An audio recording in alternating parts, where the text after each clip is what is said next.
All right, welcome back to the channel. It's your boy Fanon. Saw a real interesting video yesterday about Jaron Ennis talking about Terence Crawford.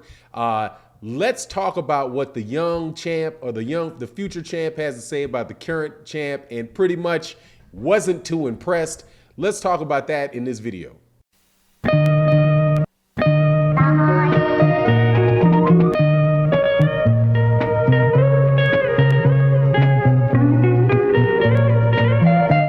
All right, welcome back to the channel. It's your boy Fanon. Before I get too much further into the video, please make sure that you go and support my sponsor, betting partner, BSUR. You can read down here what the deals are and also how to get there. Sign up, use the promotional code Fanon. There's some good fights coming up this weekend. If you're somebody that puts money on fights, it's a real good source to do it. You'll get some incentives on your bets. Now, let's get into this video, man. I personally, the welterweight division, I've been a boxing fan for a very, very long time, okay? Watched it in the 70s, when I was a kid, in the 70s and the 80s and the 90s, right? 2010s up to now. And one of the things that I really enjoy about boxing is when there's a fresh young face that really looks like they could be an exceptional fighter. They come on the scene and it's like, okay, you've got a bunch of really good fighters, but man, that guy right there could be a great.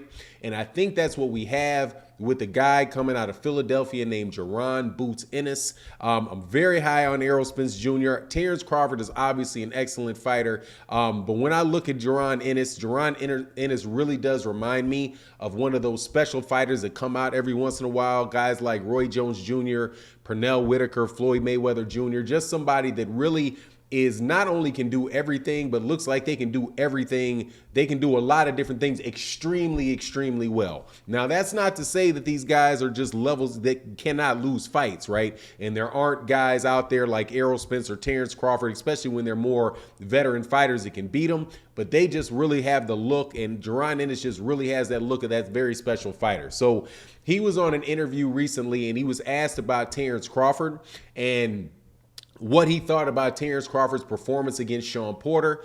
And he pretty much, man, responded in a way like, yeah, he did what he's supposed to do, but, you know, and this is me paraphrasing him, right? Now, you can always go look at the video. I'm giving you my thoughts on what I see, right? And what I saw was a guy that really didn't look that impressed with Terence Crawford and was like, look, and he pretty much said, he's like, yeah, but he should have got him out of there earlier. He's like, if it was me, I would have got him out of there a lot earlier. So it looked like, you know, he had some unnecessary complications with Shawn Porter that I wouldn't have had. I would have got Shawn Porter out of there. So in short, he didn't look particularly impressed with Terence Crawford. And that's something that you got to like about that's something I like about him. He doesn't sound overly impressed by other people, and you will, with other prospects and guys, hear them talk, and they will sound like, oh man, this guy is the greatest fighter in the world, right? You'll hear guys ask, you know, what do you think about Canelo Alvarez? And they will say, oh yeah, he's just incredible. He's just on another level. He's, you know, eyes all buck wide and all that kind of stuff, in amazement, talking about the more senior, more experienced, more proven fighter in Canelo Alvarez, right? But that's not what Jaron Ennis has, man. And I like that about him, and I like that about his father and his camp. They're very, very realistic about what's going on, right? Even when people say, hey man, you're ranked in the top, and I believe they're ranked in the top 5 of all the sanctioning bodies, and they may be in the top 3 of several of them, but they're ranked highly in all of them. And they say, so do you think that you're going to get the Errol Spence Jr. fight next or whatever? And they'll say, I don't really know about that, because, you know, it takes what picks. We're just happy to fight any of the guys. Any of them that we get our opportunity, we'll fight any one of them. Doesn't matter if it's Errol Spence or if it's Terence Crawford, or, you know, and they actually mentioned guys like, you know, fighting Butiev, right? The WBA regular champion Butiev, and going that route. They just feel like, you know, they're taking their time. Whoever they get put in front of is who they're going to beat and who they're going to fight, and just a tremendous attitude about it, man. However, I will say this, man, about that and about the comment that he had about Terence Crawford.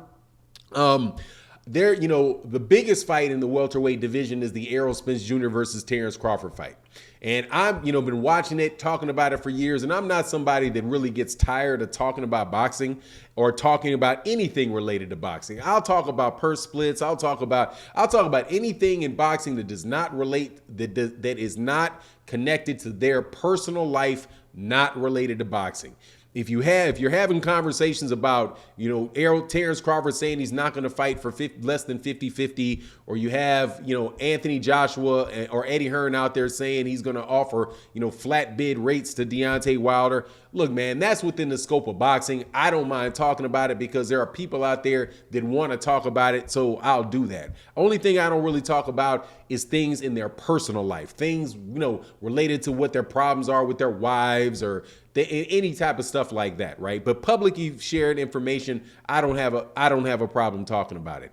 So, but that said, Terence Crawford and Errol Spence Jr., the situation between them, starting to get on my nerves a little bit. Not necessarily because of Terence Crawford or Errol Spence Jr. themselves, but pretty much just because a fan base, or I think fake supporters for Terence Crawford, guys that are really just hating on Errol Spence Jr., are just, at this point in time, they're starting to get on my nerves, right?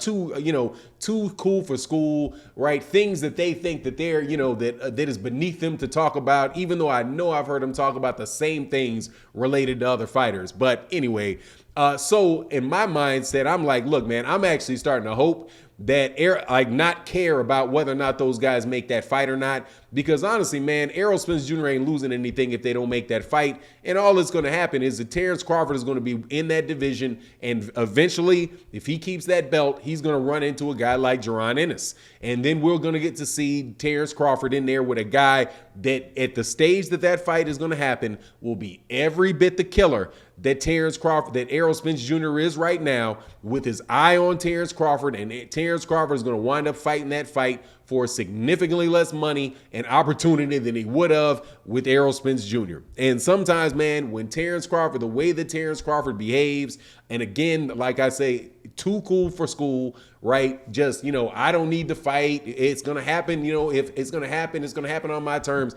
All of that stuff that he does, eventually he's going to run into a guy like, especially at 35 years old, 34, 35 years old, with a guy like Jaron Ennis, who I think was 23, 24, coming up around the time that he's 26 and that dude's 36. It's either going to be retire or lose to that guy, because he doesn't take advantage of a situation that is right there for him right now, and which would reward boxing fans for their patience and support of Terence Crawford and Errol Spence Jr. for years. So anyway, I'm actually, sitting around and becoming disgruntled with that whole idea of that fight happening. I from everything that I've heard, Errol Spence Jr. wants that fight to happen. Terence Crawford wants the fight to happen if it happens exactly how Terence Crawford wants it to happen. So, hey, man, bring on the young guys. Bring on the Virgil Ortizes. Bring on the Jaron Ennises. If Josh Taylor is going to move up to 147, even though he's not necessarily the youngest guy in the world, if that winds up being who Terence Crawford fights next, bring him on too, man. But I'm telling you right now, the guy that most likely that is going to be sitting at the top of that when all of that is said and done is Jaron Ennis, provided that Jaron Ennis doesn't move up to 154 pounds or something like that very quickly. Because I'm telling you, man, the kid is bigger. Like he said, he's bigger, he's stronger, he believes that he's more skilled. Everything that Terence Crawford, and he also says everything that Errol Spence Jr. can do, I can do better. Hey, man, if these guys that are currently at the top aren't going to fight each other, man, bring on the young guys, man, and maybe those guys will get in a situation where they'll fight with each other because they actually feel like they have something to prove. They're not going to hide behind the fact that they've won championships in two divisions down 5 years ago, all of that stuff. But anyway, that's my take on the matter. You let me know what you think in the comment section. And with that, I'm out. Peace.